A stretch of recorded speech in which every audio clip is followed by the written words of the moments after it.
Salah satu cerita tentang doa dan pemulihan yang paling luar biasa dapat kita temukan dalam kitab Ayub. Tidak ada seorang pun yang lebih pantas menerima kesembuhan selain Ayub. Dia adalah seorang pria yang begitu mengasihi Tuhan dan melayani Tuhan. Tetapi dia kehilangan hampir segalanya. Kekayaannya, kesehatan, serta anak-anaknya dalam rentan waktu sehari saja, teman-teman. Dalam Ayub 4 ayat 10 firman Tuhan berkata, lalu Tuhan memulihkan keadaan Ayub setelah ia meminta doa untuk sahabat-sahabatnya, dan Tuhan memberikan kepada Ayub 2 kali lipat dari segala kepunyaannya dahulu. Teman-teman, segera setelah Ayub kehilangan segalanya, dia mengalami penderitaan yang luar biasa. Dia berduka cita atas kemalangannya dan menderita secara fisik karena penyakitnya. Kemudian 3 temannya datang.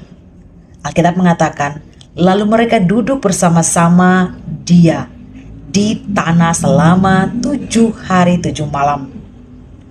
Seorang pun tidak mengucapkan sepatah kata kepadanya karena mereka melihat bahwa sangat berat penderitaannya. Ini tercatat dalam Ayub 2 ayat 13. Teman-teman, ini adalah contoh yang baik untuk kita. Ketika teman kita menderita, terkadang hal yang terbaik yang bisa kita lakukan adalah sesederhana mungkin hadir untuk mereka. Semakin dalam rasa sakit mereka, semakin sedikit pula kata-kata yang perlu kita ucapkan. Ini disebut pelayanan kehadiran.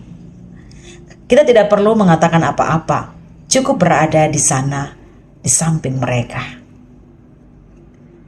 Namun, dalam cerita ini, pada akhirnya teman-teman Ayub melakukan lebih dari sekedar duduk menemani. Mereka mulai memberi nasihat. Sayangnya, sebagian besar nasihat mereka tidak terlalu membantu dan itu membuat Tuhan marah.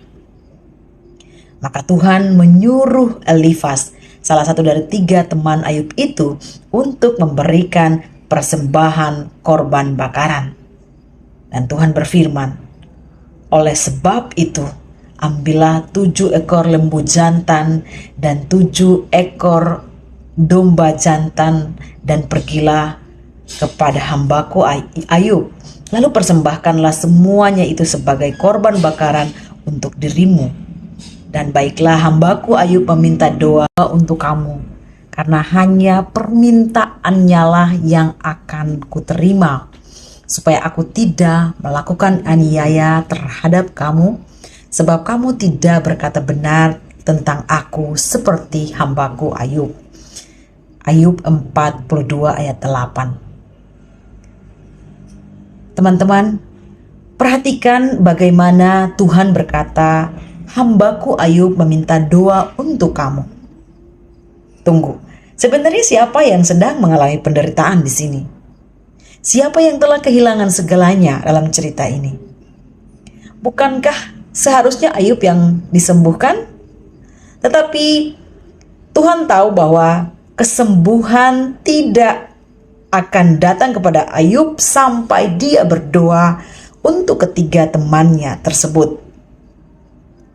Ayub 42 ayat 10 mengatakan, lalu Tuhan memulihkan keadaan Ayub setelah ia meminta doa untuk sahabat-sahabatnya.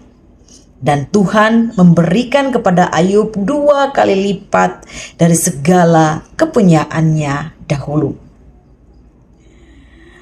Teman-teman, pada akhirnya Tuhan memulihkan segala yang telah terhilang dari Ayub, bahkan lebih dari itu. Mungkin saat ini kamu sedang menderita karena sebuah kehilangan besar di dalam hidupmu. Mungkin kamu sedang mengalami musim kedukaan. Jangan hanya berdoa untuk dirimu sendiri. Berdoalah juga untuk pemulihan orang-orang yang tengah terluka di sekitarmu. Keluargamu, teman-temanmu, komunitasmu, gerejamu, dan bahkan di seluruh dunia. Dan lihatlah bagaimana Tuhan mendatangkan pemulihan ke setiap bidang kehidupanmu. Teman-teman, kuasa doa sungguh nyata. Berdoalah untuk dirimu dan orang-orang yang kamu kasihi dengan iman.